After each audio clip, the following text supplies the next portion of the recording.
Hey, friendo, Steve here. Hey, Larson.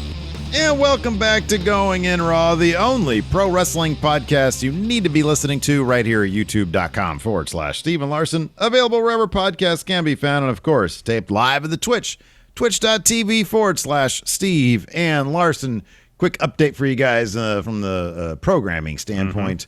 We will be doing this live on the Twitch today, tomorrow, for NXT review and AEW review, and then we're taking Thursday and Friday off to finish out our year just chilling, just doing a lot of nothing. Really. Relax. Not much. Exactly.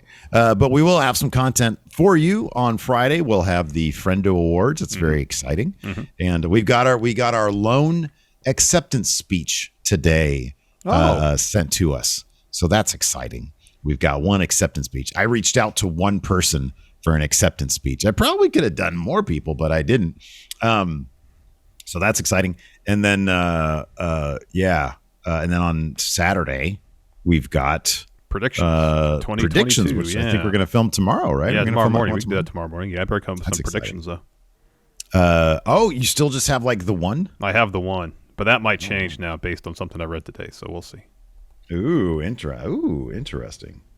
Oh, man, I want to know more. I hate when you give me cliffhangers like that. Well, too bad. 2 stars. Too many cliffhangers. 2 stars. Hey, by the way, I wanted to mention this because we're going to upload it in the pre-show.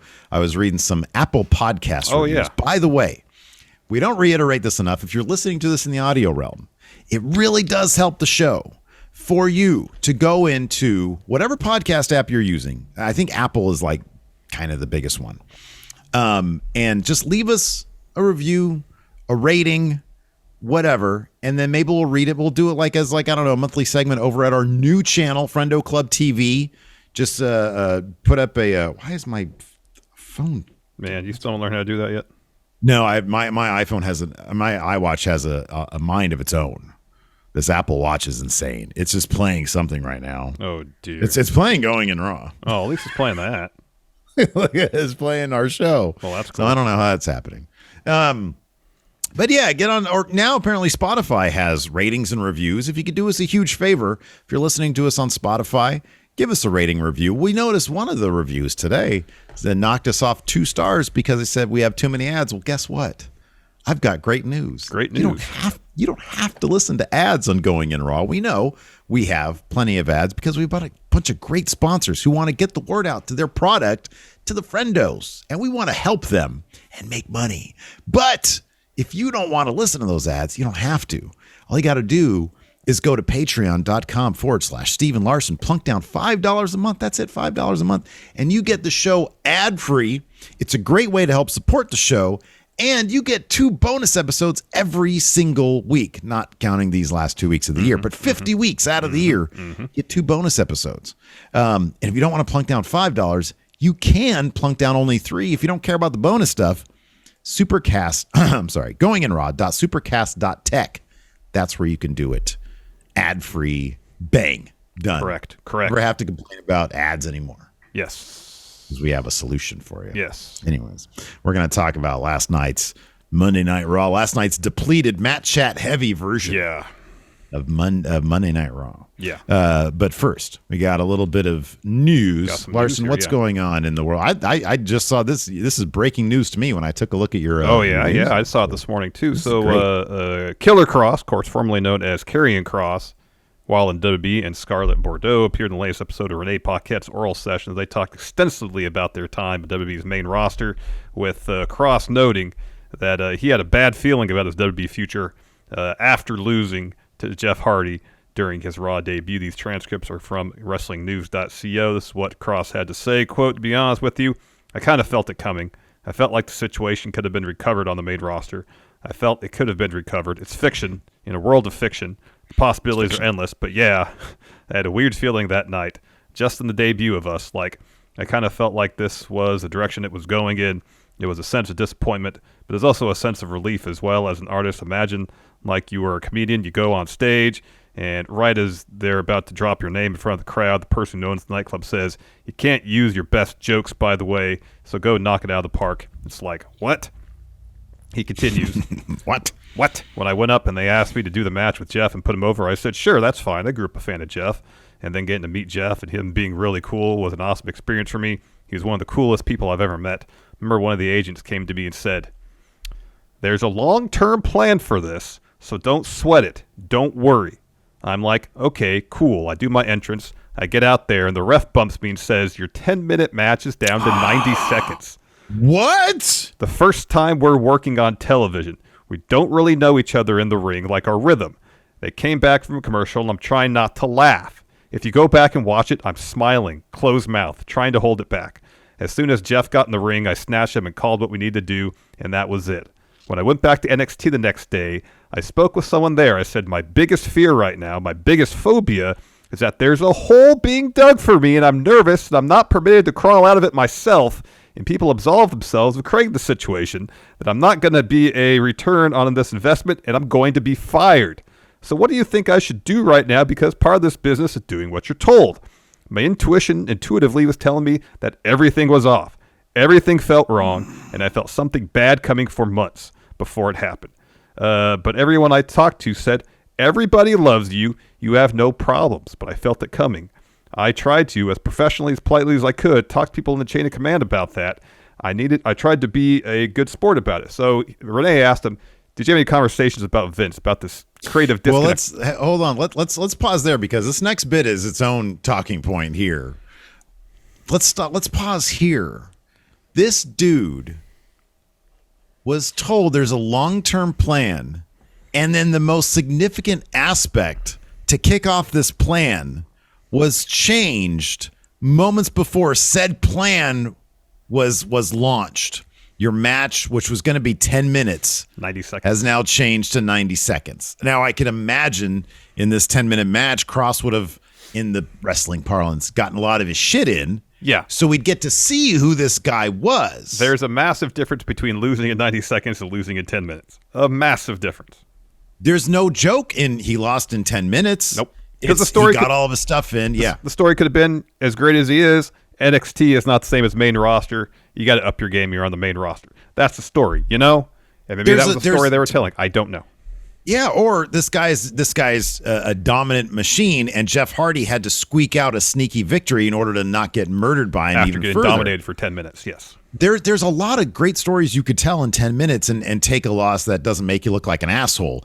Losing in 90 seconds makes you look like an asshole. He looked like an asshole that night. And he was absolutely right. Everything he said.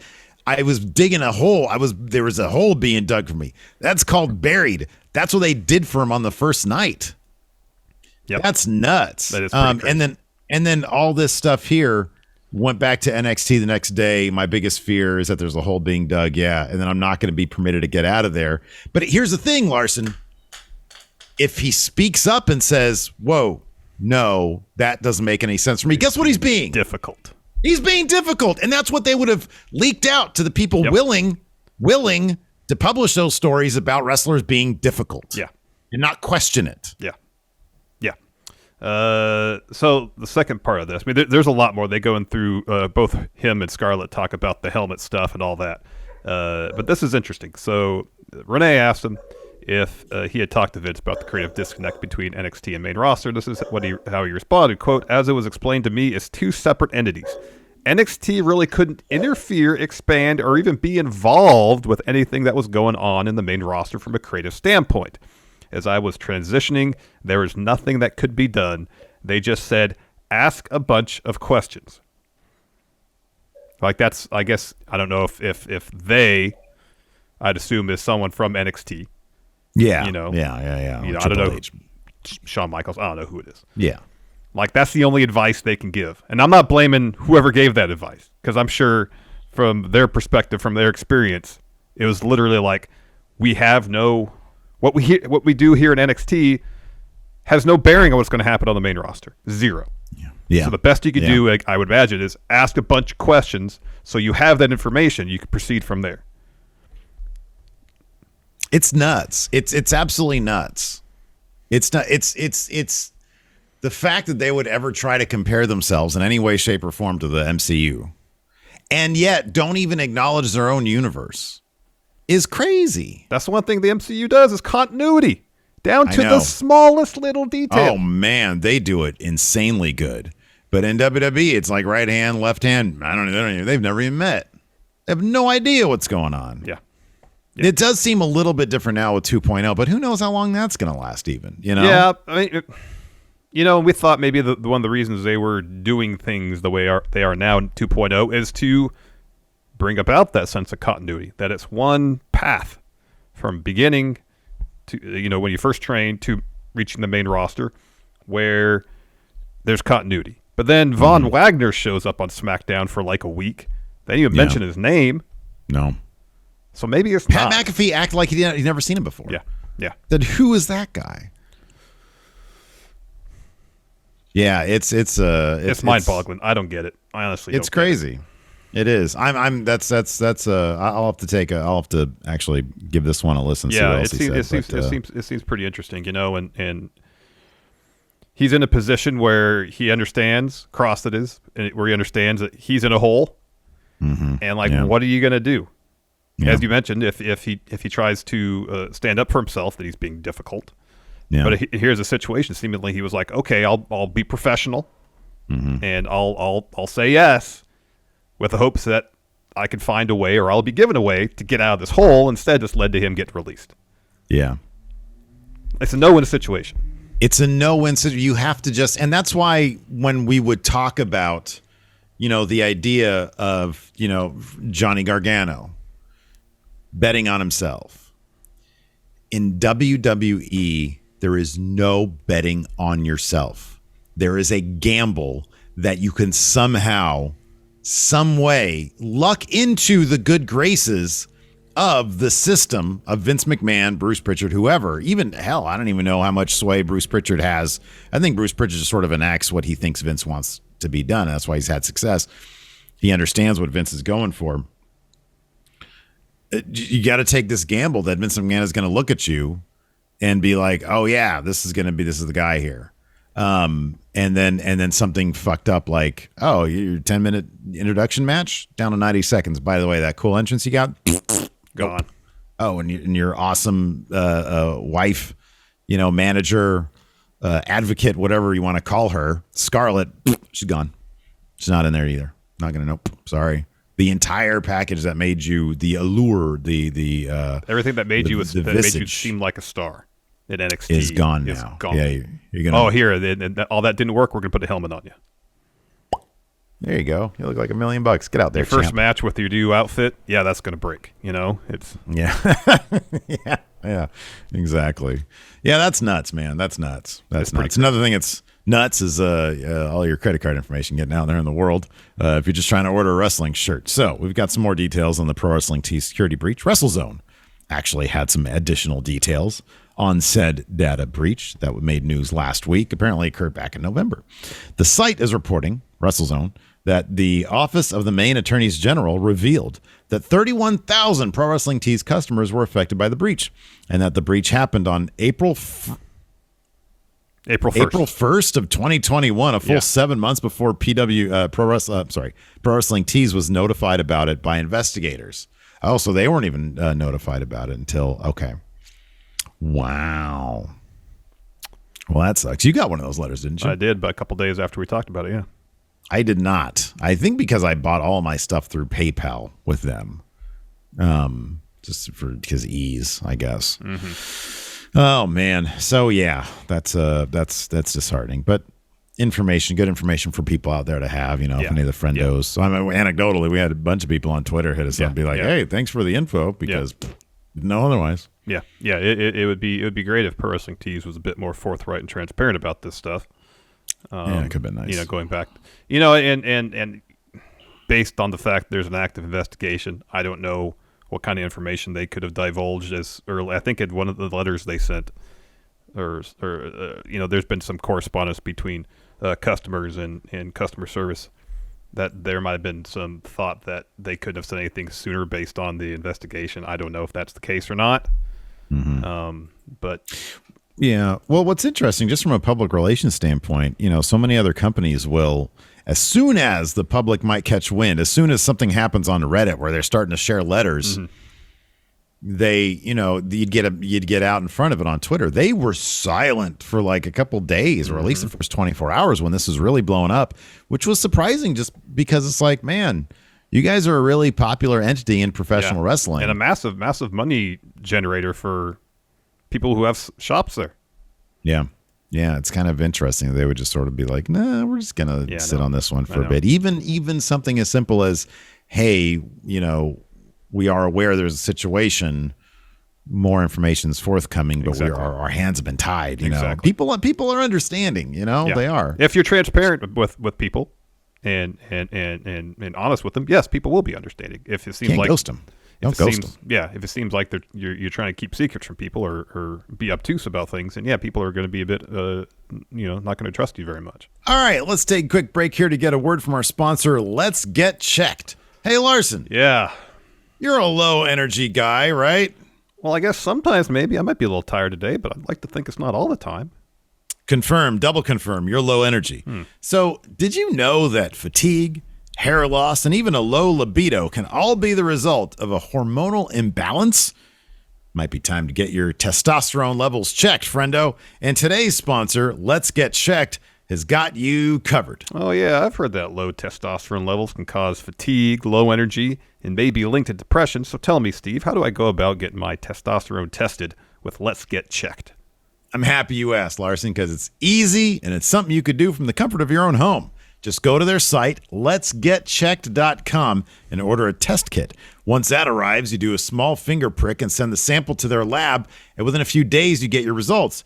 If your results are outside the normal ranges, a member of Let's Get Checked's nursing team will contact you to discuss your lab report. Yeah, that sounds easy enough. I could do that. It is easy and convenient, and it can hopefully help you turn from low energy Larson to Let's Go Larson. Even better, our listeners will get 30% off their entire order with code RAW. Just visit letsgetchecked.com and enter RAW at checkout to ensure you and your significant other are staying safe. All right, let's go ahead and talk about Monday Night Raw. Obviously, the episode down a bunch of people, including 3 of the participants of the upcoming Fatal 4-Way main event at Day 1, Big E, Bobby Lashley, and Seth Rollins, who did... Well, 2 of them participated in the episode via Matt Chat Questions videos that look like they were just shot on their iPhones. Home, and then Bob Lashley had a couple of proxies in his place. Kevin Owens was in attendance, did his best to sell the match coming up here at Day 1. Becky Lynch and Liv Morgan were represented via video package, pretty extensive one. In this sort of situation, I thought there was a couple of good wrestling matches, but by and large, the episode felt by necessity, I guess, stitched together, and I don't know how much you can do about that. It's tough to judge it too harshly based on circumstance, which led to its creation. I'm sure they, as you mentioned, they were shorthanded. They did the best they could. There was a couple of good matches. Just as a go-home show for a pay-per-view, they're trying to make a major thing. Yeah. I'm sure they did the best they could to try to build anticipation for the show on Raw, considering they were down so many people. I mean, and the reality is we're living in a period right now when there's a new, COVID wave just like mass, going around the country, just all over the place. So this kind of stuff, we talked about this on the show, of course, yesterday. They were held back due to COVID concerns. So yeah, I mean, it is what it is. That said, we did get some decent wrestling. I thought the first half hour of the show, the first 40 minutes or so, the Riddle, Orton, and Alpha Academy stuff, even though it was a bit too talky, Riddle and Orton, their chemistry is off the charts. And I thought that entire opening bit was pretty damn entertaining. There is one thing that I think they could have done, which would have, I think, maybe popped the fans a little bit more, and that's where I thought they were going to go, because Orton continually tried to get an RKO on Otis. Why didn't he go to a Riddle moveset? A Riddle finisher like the Bro Derek or something like that, or floating bro or something like that. See Randy Orton do a floating bro. Right, I honestly thought, I was like, Wouldn't that be cool if Randy tried a floating bro, which is like one of the, it doesn't look like the easiest maneuver to pull off, and Randy Orton's not known for going up to the top rope and not a high senton flyer. people. No, not at all. But like a bro dare, yeah, he's done maybe that before. He could drop one of those, before. and he's done that before too. I know Otis is a big dude, so maybe that has its own challenge. But I think thematically it would be sound. I can't win with my move. Riddle's done my move before. Let me try one of his and pop the crowd even more, and they get that great hug and the tease for the RKO. Well, I mean, as much as the crowd popped for him hitting a floating bro, basically nothing in wrestling, very few things in wrestling pop a crowd more than an RKO. And you don't want to deny the people in RKO. Exactly. I know. WWE, they went crazy. I'm so glad they did this too.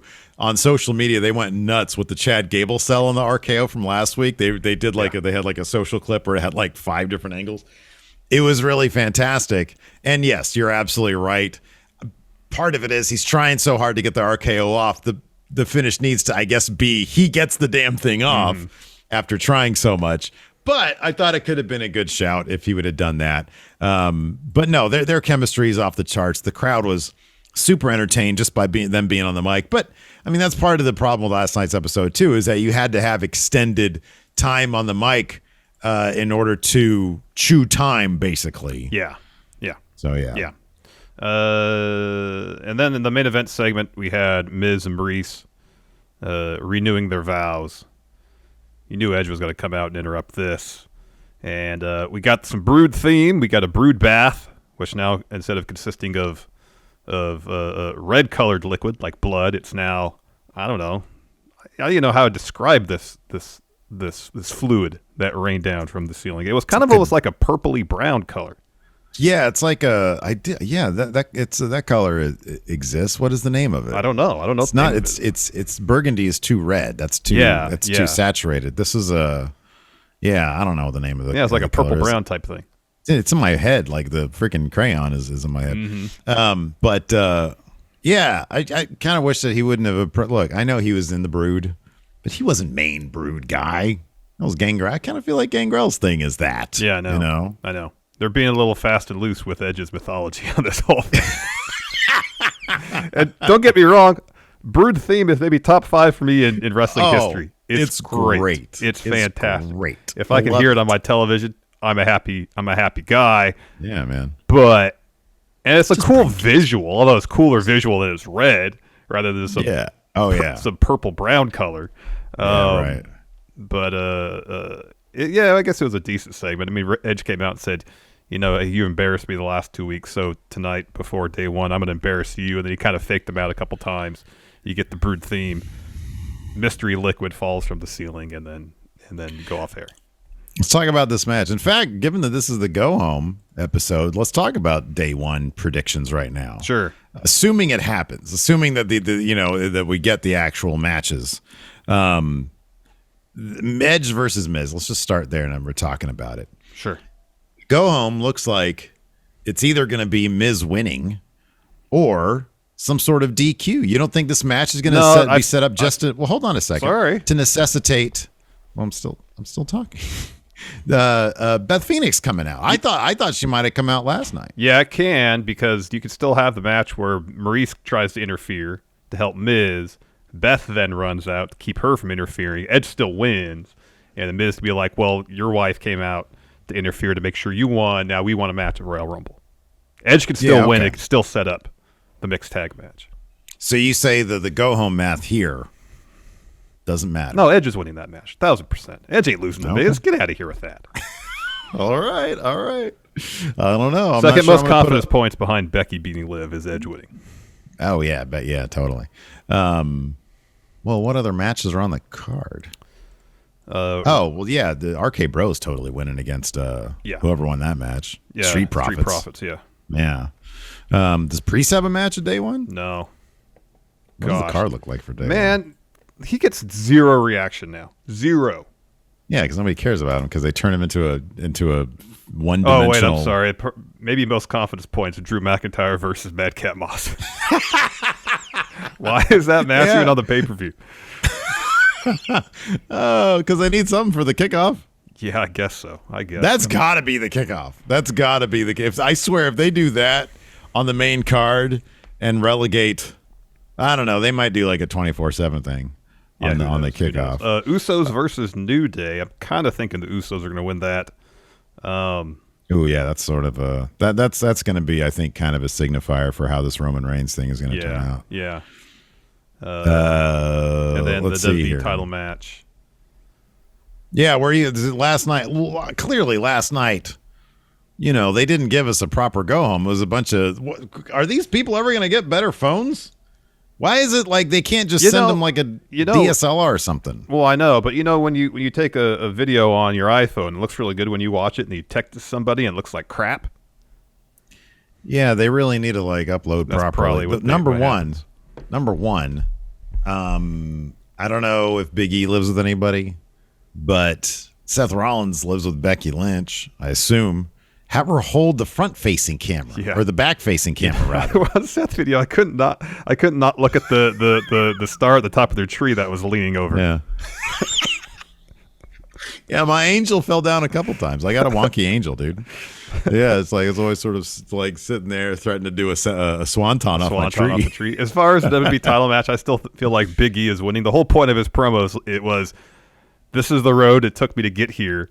And I'm not going to come this is literally what he said. I haven't come this far just to come this far. Whereas everybody else Tuesday, baby. Whereas everybody else was talking about how like Kevin Owens was going a bit too far with how on the same page he and Seth are. While Seth is like, all right, fine, that ain't working out. Yeah. You got Owens try to pit Lashley against Rollins and leave him out of it. It just feels like a situation where the three other participants other than Big E are going to be fighting amongst themselves too much. Mm-hmm. And Big E's going to walk out with a win. Lou says his tree was flaccid. Hey, I'm going to do this. I'm going to do this question in front of our flaccid tree. Oh, man. Yeah. No, those are good. That's good for predictions. And then, Roman Reigns versus Brock. I have no idea where my channel points are going on that one. Yeah, I don't know either. I don't know. That's a crazy one. I'm gonna go really low with my 17,000 channel points. What do you mean? Prediction for predictions is confidence points. What's that? Confidence points too. Oh yeah, we got to talk about that because like there's a couple problems with our new system, but we'll talk about that off camera. So yeah. Anyways, let's go ahead and hop into this. Sure. Kicked off with RK Bro. Riddle talks about patenting Brogert. Orton says the only way I'm going to have a happy new year is if I beat Otis here tonight, and if we successfully defend it year one against Mysterios with the Prophet. There's a lot of talking year one. Day one. January 1. Day 1, January 1. Riddle says, while I was off last week, I did some self-reflection. I started looking at myself from the outside like you told me to, Randy. I noticed I was turning green and growing scales, and Orton says, yeah, you probably need to see a doctor. He says, hey, but can somebody run some footage from the truck? So Riddle knows what happened when he wasn't here. They run footage of RKO, the RKO on Gable, and then the many attempts on Otis. Mm-hmm. Riddle says, he says, Randy, Otis might be un-RKO'able. He must eat a lot of burritos to have a neck that thick. What kind of burritos do you think? Orton says, look, we all know Otis is a powerhouse. That brings out the Alpha Academy. Yes. Gable says, Randy, how did a nitwit like you get so far ahead of the curve? Everyone else is going to learn the same lesson from last week. There is no greater threat in all of WWE than my protege, my number one guy, Otis. He says, I taught him everything he knows. I recently got my master's with a 4.0, and Otis says, yeah, he's a master. Yeah. I was like, that's the old Otis I remember. And he called the crowd morons, too. Yeah, he did that. Gable says, even the mindless morons. Oh, yeah, morons. Of Detroit, no. Orton's no match for Otis. Regardless of the outcome at year one, I even have it again here. Year one, those titles will be around our waists. Riddle says, I consider myself a man of higher education. Crowd pops for that. Yes. Detroit loves weed. Orton even raises his title up when he says that. Mm-hmm. Riddle says, I got a bunch of knowledge up here I'd like to show Randy when I take you guys on. When I take you on, Gable, right here, right now. Gable says, you're an ignoramus. You really want to challenge an Olympian days before your match. I accept. Riddle says, hey, Riddle says, get that big, beautiful brain in here so I can introduce it to RK Bro. And we have that match. We had that match, and it was a solid bout for about, 5-7 minutes. The finish saw Gable. Oh, sorry, not the finish exactly, but there's this great spot. Gable goes for a moonsault. Riddle catches him with a triangle, but then Gable transitions, reverses that to an ankle lock. Riddle gets to the ropes. Gable goes for that rolling German suplex he does. Riddle flips out of it, lands on his feet, hits a knee, floating bro for the win. And afterwards, Otis gets right in the ring, pounces Riddle, and he waves Randy to come into the ring. Raw rolls on. We come back from commercial. And this story of the Otis-Randy match is all about Orton trying to hit an RKO as soon as humanly possible. He just wanted to hit an RKO. And Otis kept pushing him off. It took 4 attempts, I think, for him to finally hit one. I like Otis dropping that warrior splash on Orton, getting up and saying, "I'm the man." Made me laugh. So, yeah, let's see here. Otis tried to ram Orton on the outside. Orton moved. Instead, Otis hit the steps, but he kind of no-sold it. He gets back in. Orton hits a draping DDT, tries for an RKO, can't get it on him. Otis wants a Vader bomb. Orton moves out of the way and hits his RKO for the win. Afterwards, Riddle gets on the mic and says, "You did the impossible. You hit an RKO on somebody we all thought was un-RKOable." He says, "People want to see an RK bro hug." So Riddle gets a hug from Orton, and then he teases an RKO. And I think that was unscripted because he just likes to fuck with Riddle. Yeah. And then he gave him another hug. It was a really cool moment. That was pretty good. That was pretty good. After that, we got a Kevin Owens interview, or so we thought. But before we get to the actual interview, Kevin Patrick throws to a Matt Chat question from Big E. And this is where he talks about how he anticipates that his opponents are going to take advantage of his champion's disadvantage. He says for him to do what he does best, he has to go back to being himself, because this is all about me and my story. This is about me starting over at 23, about sleeping on a tiny studio apartment floor while working on my craft. This is about getting to the top of the industry, doing it the right way. This is about knowing you didn't come this far to only come this far. We go back to Kevin Owens, and he's resting his forehead on Kevin Patrick's shoulder. He doesn't want to be doing this interview, much less with Kevin Patrick. So Owens says Big E is wrong. It's about my story, Kevin Owens' story, coming to work every week. I'm the only one in this match that's here this week. No one else is. He says, no, not this week. This is my story. He says, I don't like your name. You got a week to pick a new one. And he carries on. Kevin Owens' story has been all about this plan, and everything has gone off without a hitch. He's in this day one title match. He's best friends with Seth Rollins, and his plan led to Lashley being taken out. The next part of his plan is when he wins the WWE title, watch him do it. And he tells Kevin Patrick, think about your name. And he's about to leave, comes back into frame and says, Bert, your name is Bert. It's Bert. He's Bert now. It's Bert. I like that name. It's a good name. After that, another vignette. Veer is still coming to Raw. So we'll see. Fightful Select had like a little write-up on it. It didn't really give us much. Like they're sort of aware that it's being turned into a joke. Yeah. Although you have to appreciate WWE Social. They tweeted out. Send Veer, and Taz got a kick out of that. And that's not like that. They released a new Hook shirt.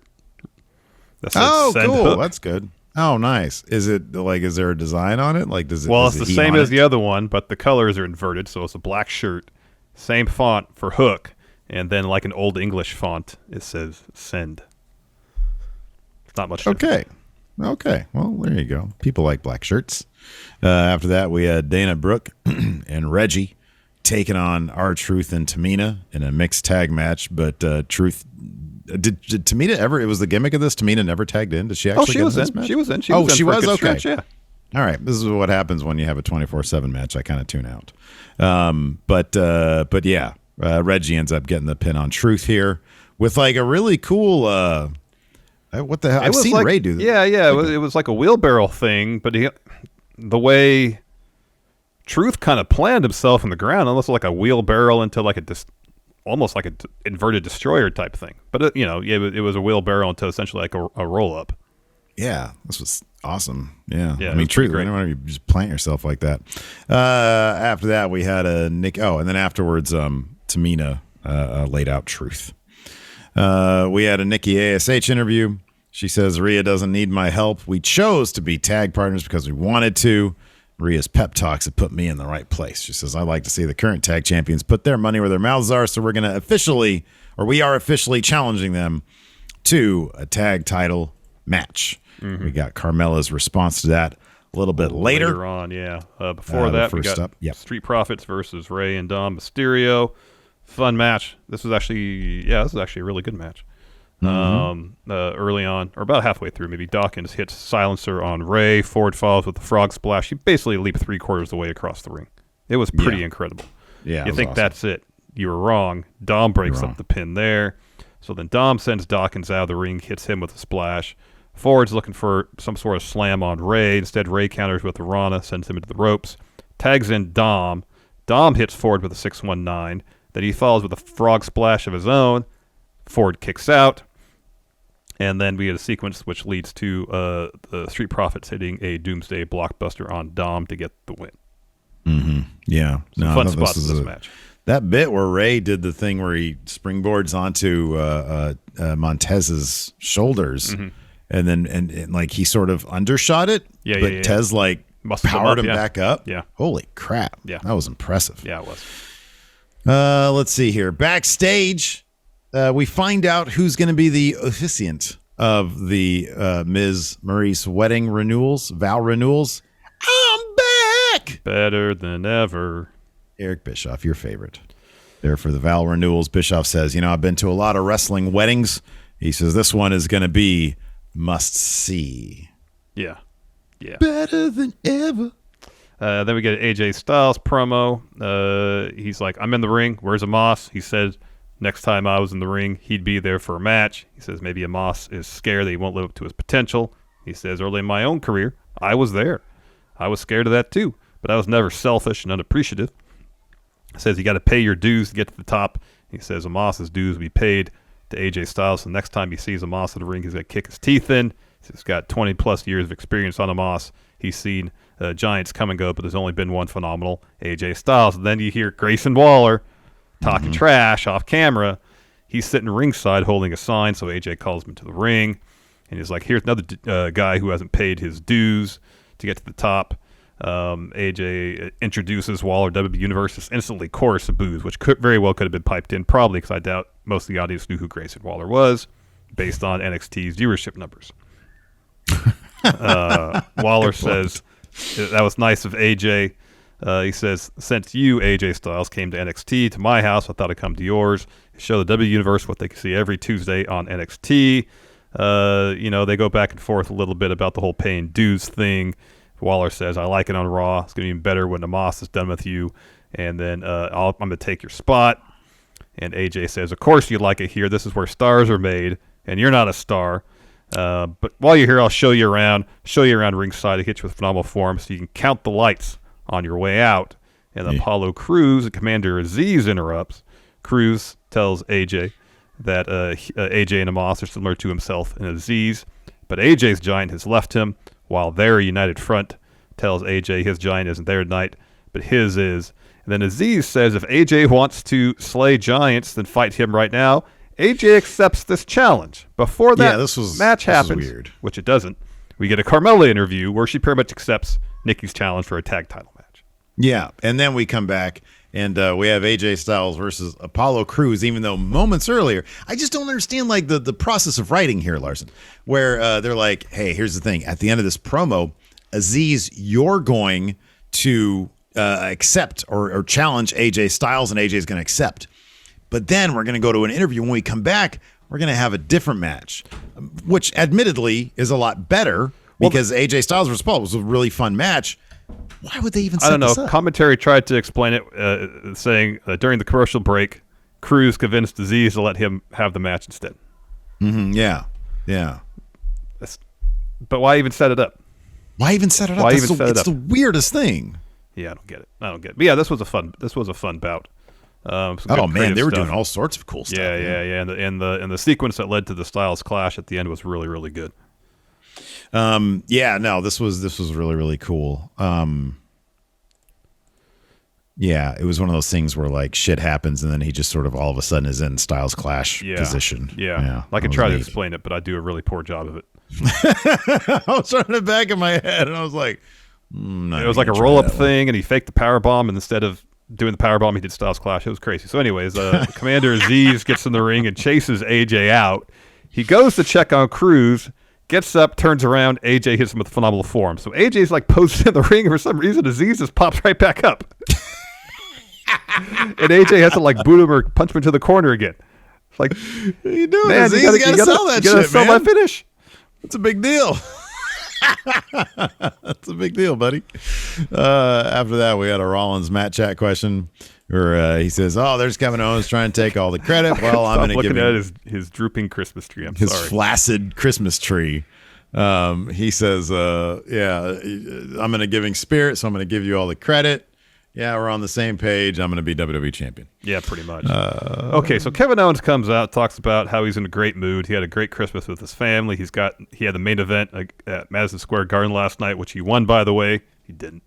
He says in 5 days. He says, don't bother looking it up. Yeah, he says the whole world gets to rejoice when I become champ. He talks about how he's the only person in that match there tonight. It makes him smarter than Seth, tougher than Big E, and stronger than Lashley. He says, I can't blame them for not wanting to show up in a dump like Detroit, but I came to show everyone the example, because at day one, I'm going to give WWE a champion they can be proud of. And he talks extensively about the beatdown of Lashley last week and how that all benefits him, saying, Lashley's going to target Seth because of that, because Seth is the one that hit him with the stomp. But he says Seth and himself are of one mind, one heart, one soul, and that's because he created the perfect plan at day one. He'll become WWE champion. Then he's interrupted by MVP. Who then tells Kevin Owens that you couldn't be more wrong about your day one predictions. Kevin Owens has too much confidence points on himself. He does. Can't put. It's like, dude, Drew and Madcap Moss are on this card. You got to put all your confidence. Exactly. So he says, Kevin Owens, credit to you for a well orchestrated plan. But if you think that Lashley has forgotten about you, you're mistaken. He mentions the apron powerbomb. He says the Almighty wants to remind Owens that it takes more than a stomp on the steps to take him out. Lashley will be at day one to wreck Seth, but he has a specific message for you. And he reads from his phone. He says, I'm going to rip Kevin Owens' wet noodle arms off his ectomorphic body. He talks about how whether it's Seth, Big E, or Owens, someone is ending up in the Hurt Lock. I like that Kevin Owens stops him and says, there's no way he texted that. Yeah. Kevin Owens' asides are fantastic. Oh, yeah, he's great. And honestly, he's the only this was so long. And I love that he so Kevin says, as terrifying as that text was, I still like my odds. Shelton Benjamin and Cedric Alexander show up. MVP looks kind of confused. And he's like, yeah, I'm confused about that too. I thought the Hurt Business already got back together. Yeah, I kind of half thought that and half figured that was just them trying to get back into the Hurt Business. Back when it happened, whenever the Goldberg stuff, like a temporary, because they haven't been seen since. I know, and they never really had any interaction with them. I get that. No, they didn't, and so we got a little bit more fleshing out of that because MVP's like, yeah, no, what are you doing out here? And Cedric says, Kevin Owens is right. One man cannot beat three, and he says even the Almighty, and MVP says even the Almighty. I'm sorry. Cedric continues. He says even the Almighty can't take on the whole world. When was Bobby Lashley at his best? When he was rolling with us in the Hurt Business. We all know what Bobby needs. And MVP says, whoa, no. He doesn't need anyone. He doesn't need me.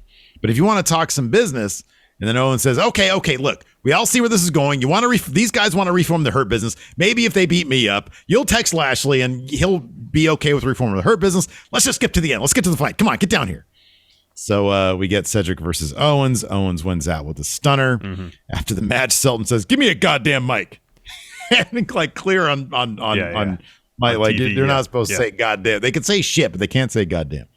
So as soon as he gets the mic, before he's able to say anything, he eats a stunner. Yep. Then we get Dolph versus Damian Priest, or so we thought, because Dolph makes his entrance. Then Mike Rome introduces a Becky Lynch Liv Morgan video package, which runs for several minutes. And then we go backstage for a Damian Priest promo that was taped earlier, where he talks about how he tries his best to keep the darkness within him at bay. But last week, his Damian came out, says, if I'm disrespected, that blind rage will take control and there's nothing anyone can do about it, and tells Dolph. He is so not in. Oh, I'm sorry. Go ahead. No, you're right. He's so not into this because it's terrible. He was getting over before just being cool dude. And then now that he has this gimmick, all the progress he made, poof, gone. It's gone. Yeah. So I didn't mean to cut you off when he was talking there. I thought you were done because you paused for a second. No, I was just because I had a couple hyphens here, which means there's a change in thought. Yeah. It's all just nothing though. It is like nothing. and he is so lost with this one-dimensional bullshit. He, like you said, he was basically coming off like himself, a genuine person, cool guy who wouldn't want to hang out with Damian Priest, right? Yeah. And now he's a guy you don't want to hang out with because if you like take his last I don't know, like apple turnover or something, he's gonna flip the switch and beat the shit out of you. You have no idea what arbitrary thing, because week to week, people this week it was Dolph, so they had the match, and it was a good match. Dolph yells at him until the finish, because the finish is so transparent, and this was a stupid finish. Dolph yells at him about, you don't look like a real, mind you, this is after 10 minutes. Decently long match, yeah. This is a long match of them just beating the crap out of each other. Dolph is getting his shit in plenty, and then it takes him yelling at Priest, you don't look like a champion. I'm a champion. This is what a real champion looks like. Him, yeah. Slaps him, and then he does a silly cartoon face, and the camera zooms in, and then oh no, he's lost it. He's triggered now. Terrible. Then they go to the outside. No, they don't go to the outside. Priest starts stomping him in the corner. Doesn't adhere. Ref counts to 5. They DQ it. Mm-hmm. He goes to the outside. Rams Dolph into the barricade. Drops him with a reckoning on the outside. Yeah. And then there you go. Dolph wins by DQ. Before we move on to the main event segment, I do want to mention this. So after Priest finishes his promo, you think, we'll have the match now. You're wrong. You get a commercial break. So another situation where a wrestler makes their entrance and has to stay in the ring for 10 minutes before the match begins. It's forever. I don't get it. I don't understand it. I would suggest the philosophy might be, even though it's not one that we feel works, because I'm on the same page with you.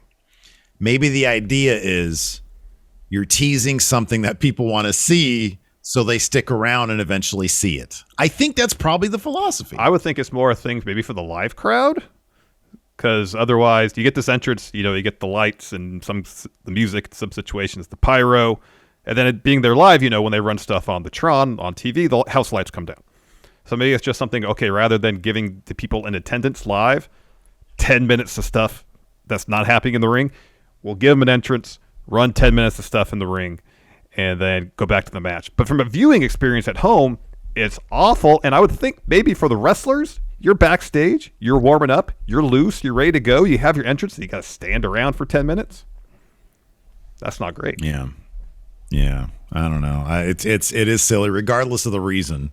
It's silly, and it always fucks up my notes. Yeah, no. Because I'm like, Dolph Ziggler versus Damian Priest. I don't know why I continually fall into this trap.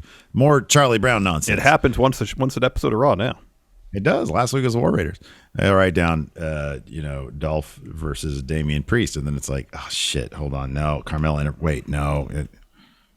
So much. What are they doing? Anyways, my notes stopped there. I'm sure more stuff happened. Let me go to your notes now. Oh yeah, that's because we had the main event ceremony. Yeah, I was trying to draw my exasperation into a certain point. You're like, I'm just not going to write this down anymore. I started drawing my picture of Hook at this point. Oh, there you go. We had Miz and Maryse and their vow renewal ceremony. Bischoff introduces Miz and Maryse. Miz walks up the steps, but stumbles a little bit and recovers really well. Yeah, he laughs it out pretty well. When Miz is good, he's good. I like Miz when he's good. It's just unfortunately, it's like 10% of the time that he's on TV throughout the year he's ever actually presented with anything that's good. Yeah. But this stuff is all right. Anyways, these are your notes, so why don't you recap? Oh, sure. So Miz is recapping his 2021. He says at day one he'll prove that old Edge is gone and new Edge can't keep up with the standard that's been set by the Miz. So before day one, I want to give all the fans something uplifting. Our wedding vow renewals. So Maryse recites her vows first. She starts to get emotional about it. Miz is next. And he says, I'm going to do my vows in French. That didn't last long. At a certain point, Maryse just says, all right, just do in English from here on out.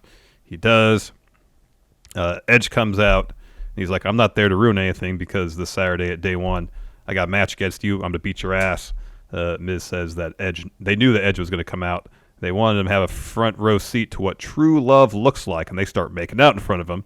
And Edge says, all right, you two get a room. He says, you've gotten out of hand. You've embarrassed me. out here every week, the last 2 weeks. So what goes around comes around. Before I beat you at day one, Miz, I'm going to embarrass you. And then Miz Maryse are starting to get paranoid, looking around, and Edge will start looking around to kind of feed into that sense of paranoia. And he says, I'm just playing mind games with you. I'm not going to ruin your wedding. But, I was curious. Do you want this to be a white wedding? And that's when the Brood music starts. Lights come down, red light, and then purple-brown fluid rains down. Lights come up, and they're all covered in it. Yeah. It's like if you're like draining like some sort of wound, like an old cyst or something that's been around for a while. It's like old blood. Yeah, That's I can see that. like. I can see it's that. It's like old blood. Yeah. Not like new, fresh, bright red blood. No. Like old, gross, like sort of pussy blood. Yeah. That happens to me every once in a while. We watched the first season of The Terror from a couple of years ago. There's a lot of that. There's just people going out there because they're out there in the Arctic. And then there's like a scene of like, just the doctor cutting off toes because they're all frozen. Yeah. Frostbitten. Yeah. Anyways. It's a good show. Let's go ahead and answer some questions. Let's see here. Our David Matuszek, we already kind of answered this one. Although it's worth sort of examining this aspect of it. David Matuszek says, considering that COVID played a part on the major absences last night, do you think day one could be compromised heavily, or will WWE finally give other people on their roster time to shine? So I kind of view this as two questions. Number one, will day one be compromised? I think they're doing everything they can so that it's not. Yeah, it's too soon to tell, though. I guess if some of the people involved in matches are currently dealing with COVID, it depends on how quickly, they get some negative tests. Yeah, I mean, I feel like right now, if the CDC has said if you don't have any if you've tested positive but you're vaccinated but don't have any symptoms for 5 days, then you only have to quarantine for 5 days. That's what they're saying. That's for after 5 days, regardless of any more negative tests. Which, yeah. So I would think that if Seth didn't have symptoms, this amount of quarantining would be fine. I don't know. I honestly don't know. It's kind of you would hope that they would ensure that he was no longer in danger of spreading it by making sure he has at least one, if not two, negative tests before. I mean, that used to be kind of like in most other sports. That's what it requires is 2 negative tests before you can come back. Yeah. The second part of this question. So like honestly, it's 4 days away. We just don't know. Like we'll know when you guys know. Yeah. The other part of this question is interesting because we did actually see this during Empty Arena era. Will this mean the WWE will finally give other people on their roster time to shine? Maybe not on the pay-per-view, but maybe if they need that. Yeah. But like for example, last night we probably would not have seen Apollo Crews, and who's one guy that stepped up big time during the Empty Arena era? It was Apollo Crews. Mm-hmm. Yeah, he really so did. You'd like to see that more appreciated and rewarded with more screen time, even when more people do come back, because Apollo was there when he was really needed, and maybe that speaks to his level of professionalism, that he was extra careful during that time so that he could be more available. Yeah, it's pure speculation. I'm not saying that other people aren't, but yeah, I think maybe we would see more people if more people were gone. It just seems obvious. Yeah. White Brownie asked, do you think Eric Bischoff could be a good manager like Heyman, and who would he manage? Yeah, I'd love to see that if he was interested. I don't know if he's interested in that, but I'd love to see. I like Eric Bischoff. Would he be a good manager? I'm trying to think who he could manage. I was thinking the other day they should bring Regal to SmackDown, have him manage Ridge Holland when this Sheamus thing is over. Mm-hmm. How cool would that be? That'd be interesting. Neat. That could be. I want to see that. Yeah, that could be Bischoff and. I mean, honestly, Bischoff and Miz makes a lot of sense. Hey, that's not bad. That's pretty good. I like that. Adrian C. Kross's debut match got cut to 90 seconds in order for us to get the long-awaited blow-off match of Jackson Riker versus Elias, a feud everyone truly cared about. Jeez, I hadn't thought about that. Yeah. Darius Johnson, who should the first wrestler to smartly anticipate and avoid a brood bath while in a feud with Edge? Kevin Owens. Mm-hmm. Kevin Owens should somehow turn the table on Edge. That'd be good. Yeah. Oh yeah, no Austin Theory last time. Was Austin in the names of no people that were held back? He and Finn were supposed to have a match last night. Oh yeah, that's right. And Vince wasn't at the according to some reports. There's a lot of people that weren't there. It was Ed Koskey and Laurinaitis apparently running the show last night. White Brownie says, so in all honesty, after Goldberg's deal is up, would you love to see him in AEW in a similar role like Sting? No. Once Goldberg, apparently he said he had one match. He needs shoulder surgery. No. I'm going to say yes. No. Definitely. Give Wardlow that rub. Or have him manage Wardlow. But I feel like Wardlow's better than Goldberg. He's a better talker, at least as good. Is the idea once he gets that shoulder surgery, he can't wrestle anymore, right? Is that the deal? I don't know if it's a situation where once he gets I saw the quote briefly, but I think he said, I have one more match. I need shoulder surgery, but I'm going to push it off until after I'm done. I believe that's what he said. Okay, because I remember when Sting was talking about it on Table for Three or something, he said, that would, once you get the surgery, that effectively ends your career. You're done. Yeah. But your life is a lot easier because you've had that surgery. Mm-hmm. And then I'm assuming, I think he just put that off indefinitely. He was just putting that off to see what would happen. Yeah. Let's see here. Blake Whitehouse, who do you think are next in line for a heel turn and a face turn? So we just had an AJ Styles face turn.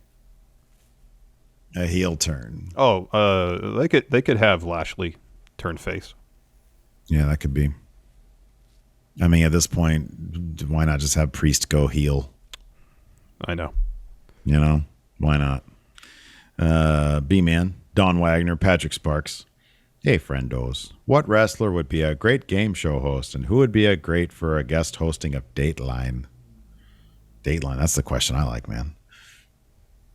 Well, Dateline needs somebody with some gravitas to their voice. Right, yeah.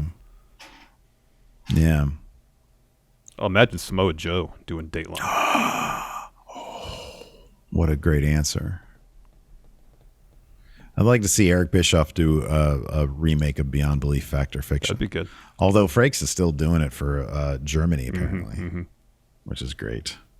Great game show host? Oh, it'd be The Miz. Oh, yeah. Yeah. It'd be The Miz. That guy, Yeah. Oh, yeah. Keith Lee for Dateline. Oh, holy shit. Yeah. How great would that be? Oof. I'm Lester Holt. He graduated from the same high school as us. I know. A couple years before us. Several years before us. All right, everybody. That's going to do it. Twitch chat. Stick around. We're going to raid somebody. Yeah. Till next time, we'll talk to you later. Goodbye.